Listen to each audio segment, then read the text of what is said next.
Pemilihan pusat didampingi oleh tokoh masyarakat dari Kota Bandung, Bapak Dedi. Kami persilakan.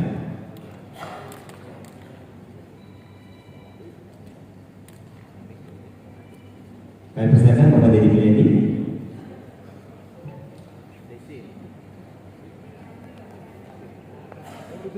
Padin. Pak.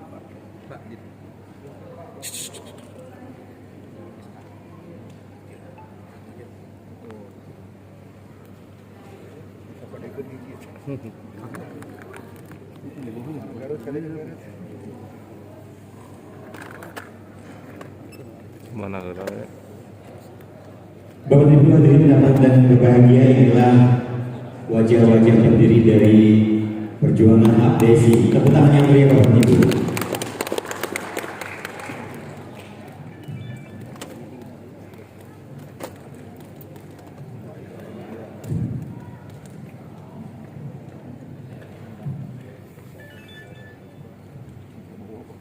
Beri tepuk tangan yang meriah Bapak Ibu. Selanjutnya diserahkan kembali untuk Bapak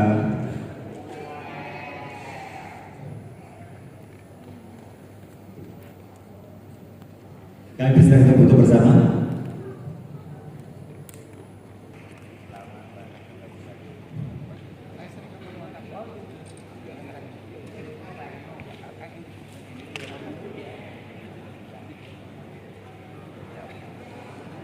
Ya, gimana? Silakan. Beri tepuk tangan yang meriah.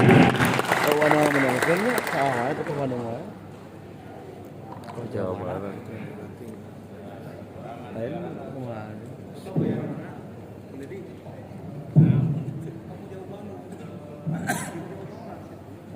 Bismillahirrahmanirrahim. Assalamualaikum warahmatullahi wabarakatuh. Waalaikumsalam. Segenap keluarga besar APDSI di seluruh Indonesia yang hari ini sudah mengukuhkan diri sebagai organisasi kepala desa. Hadir APDSI dari Sumatera Utara, Bengkulu, Sumatera Selatan, ada juga dari Sulawesi, Sulawesi Tengah. Ya, Sulawesi Tengah ya, Sulawesi Tenggara apa Tengah? Sulawesi Tengah. Artinya bahwa ini representasi dari para kepala desa di seluruh Indonesia. Kita ucapkan terima kasih, selamat datang di Provinsi Jawa Barat. Semoga berjalan lancar, selamat sampai tujuan dan ongkosnya tergantikan. Para undangan, organisasi profesi kepala desa, organisasi badan permusyawaratan desa, semua yang hadir di sini, semoga pertemuan hari ini memberikan manfaat bagi kepentingan masyarakat. Ada beberapa rekomendasi yang itu bisa menjadi catatan APDSI dalam berkonsolidasi. Pertama, jangan terlalu galau terhadap misalnya hari ini belum mendapat restu dari struktur pemerintahan baik dari Kemendagri maupun dari Kemenkes. Kenapa?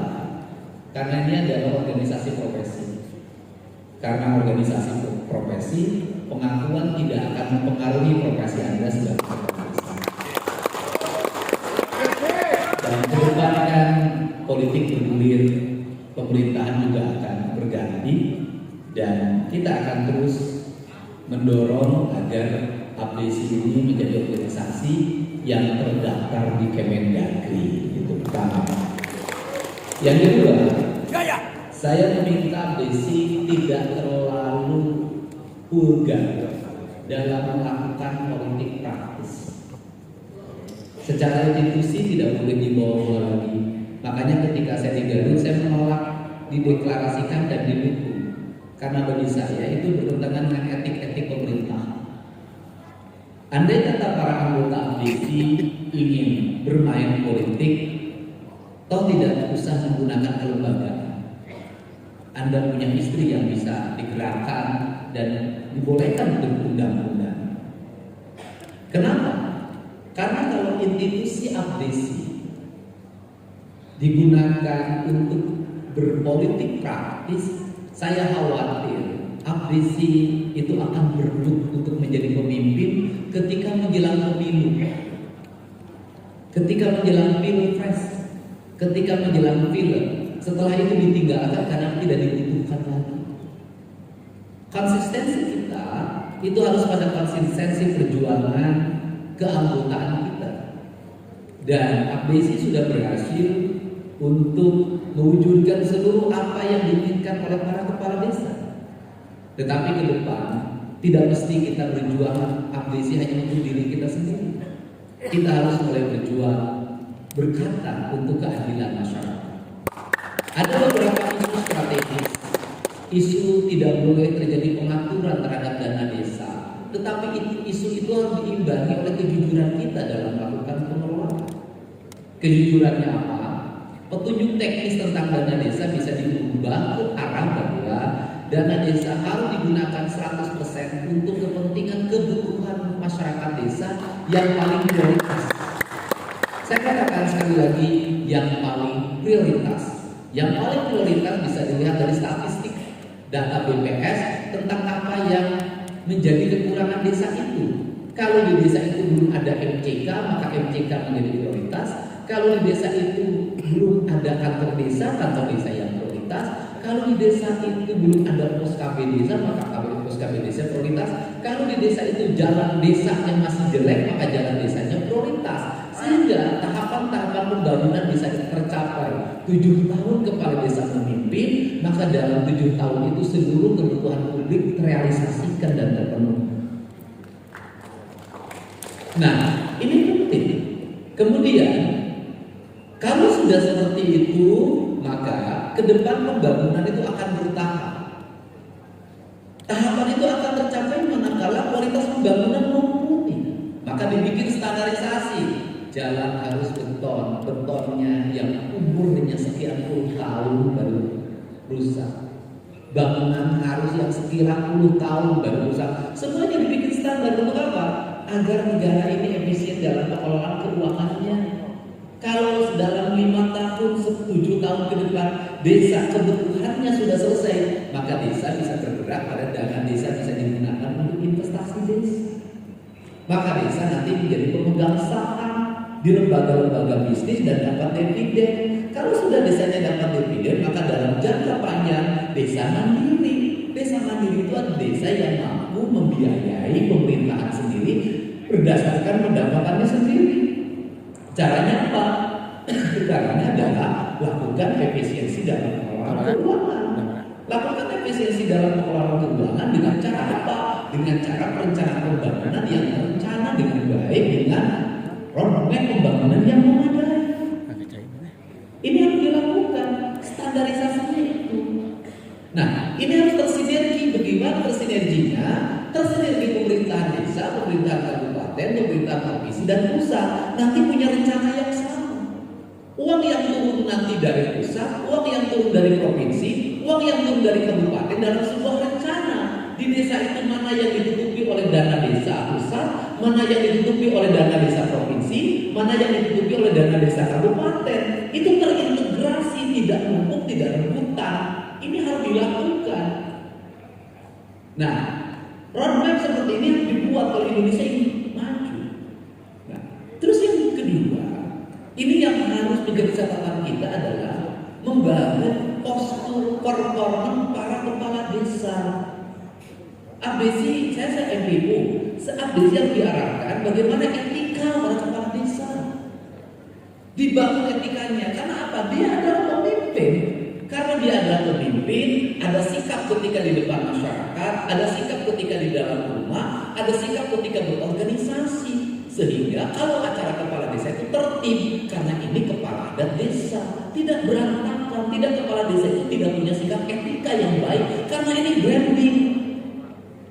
Saya sebagai MPO menasehati, rubah. Untuk apa? Untuk dihargai. Ini penting, ini kalau tidak, terus-terusan kepala desa akan menjadi objek dari cemoohan berbagai bidang baru. Ngemplak uang 50 juta, ributnya sedunia kepala desa, orang lain 10 triliun ada.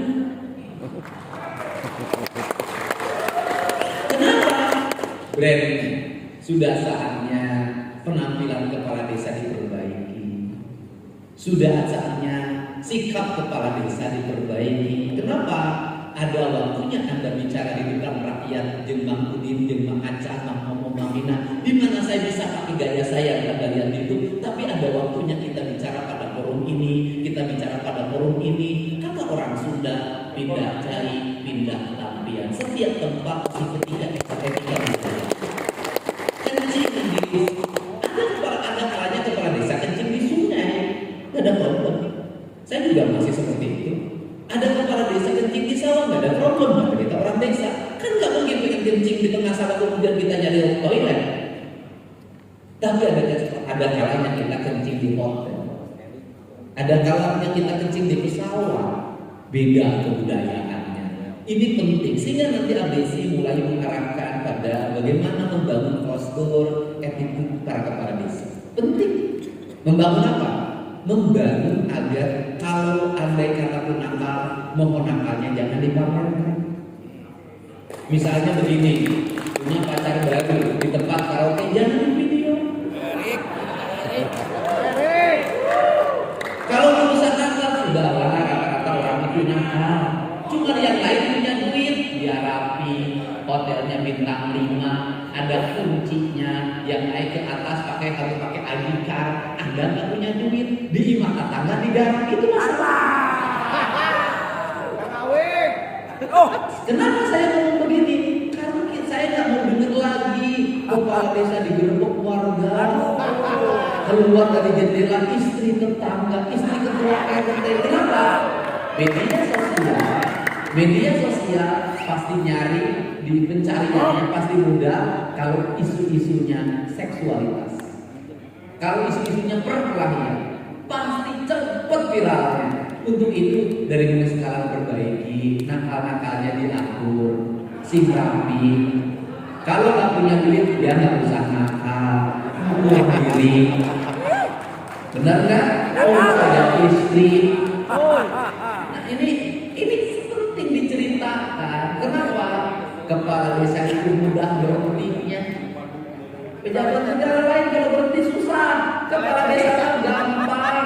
Dengan isu moral dikirim orang 200 orang di demo di kantor desanya, datangin wartawan, datangin ormas, datangin LSM, selesai. Cukup BPD rapat, nanti lanjutkan ke bupati. Karena bupatinya nggak suka waktu kemarin waktu pilkada dulu, rekomendasi keluar berhentikan. Begitu diberhentikan bupatinya bagus kata masyarakatnya. Besok ada pemilihan lagi.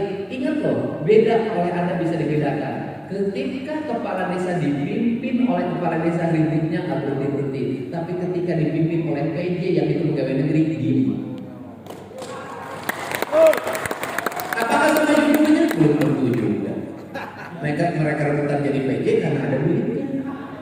Kalau nggak ada duitnya nggak mau. Kita jujur. Benar kan? Berarti kan ini harus dibenarkan. Kan saya yang dituakan, maka saya mengingatkan pada semua, benerin dong kepala desanya, rapihin, benerkan, ulah sakawaya, ulah samosa, geblukna, jangan. Saya ingin minta ini benerin. Terus kemudian saya jujur aja, kagum banget sama pendiri ABS. Formernya kelihatan banget kadesnya. Kenapa? Karena dalam diri kepala desa itu saya mengingatkan berulang-ulang, bukan hanya ada kepala pemerintahan Anda mengendalikan pemerintah desa, Anda ini kepala negara desa. Ada aspek-aspek spiritualitas, ada aspek-aspek nilai-nilai yang harus dibangun dalam dirinya. Maka saya mengingatkan kepala desa, rajinlah berpuasa Senin Kamis. Kenapa? Anda memimpin wilayah yang spiritual. Rajinlah berziarah pada leluhur di desanya. Rajinlah berkunjung ke situ-situ sejarahnya. Peliharalah pohon yang menjadi ciri khas desanya. Peliharalah mata air yang menjadi ciri khas desanya. Kenapa? Agar kepemimpinan Anda berkah. Agar leluhur di desa Anda mencintai agar leluhur di desa Anda mencintai Anda. Tidak akan Anda menjadi kepala desa kalau tidak ada leluhur di desa Anda datang ke situ membangun desa. Maka kalau ulang tahun desa, hari jadi desa, berkunjunglah, berziarahlah pada makam leluhur di desa itu. Itu dilakukan oleh siapa? Anak Bali. Untuk apa? Menjaga desanya. Karena disebut desa kalau situs-situs budayanya ada. Disebut desa kalau mata airnya ada. Disebut desa kalau gunungnya masih ada. Disebut desa kalau aliran sungainya masih baik. Kalau itu semua tidak ada, Anda bukan desa, itu Anda kelurahan. Apa yang terjadi pada masyarakat desa hari ini? Berubah perilakunya dari masyarakat desa ke masyarakat kelurahan. Giliran bantuan tidak kebagian, ngamuk. Giliran diajak kerja bakti, susah. Kalau ingin membangun, Anda bikin rapat. Yang pinternya kebanyakan, rapatnya nggak selesai-selesai. Diajak besoknya melaksanakan realisasi dari rapat itu. Ini problem.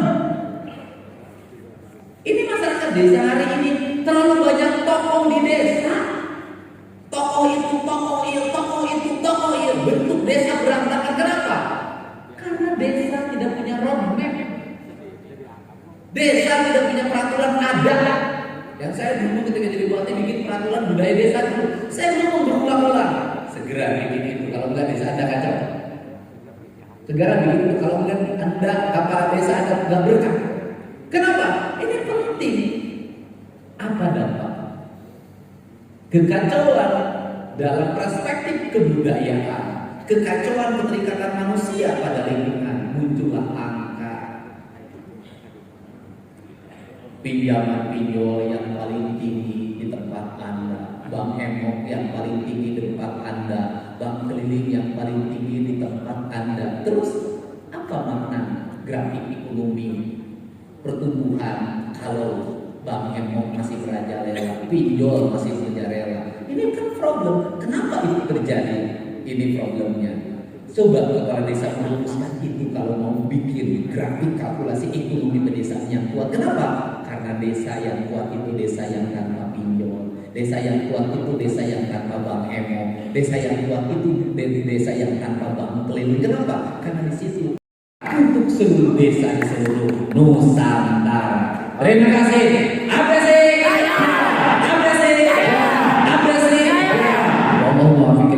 Assalamualaikum warahmatullahi wabarakatuh. Sampurasun. Beri tepuk tangan yang meriah satu lagi buat Kang Deddy dari Kampung Jawa Barat yang cukup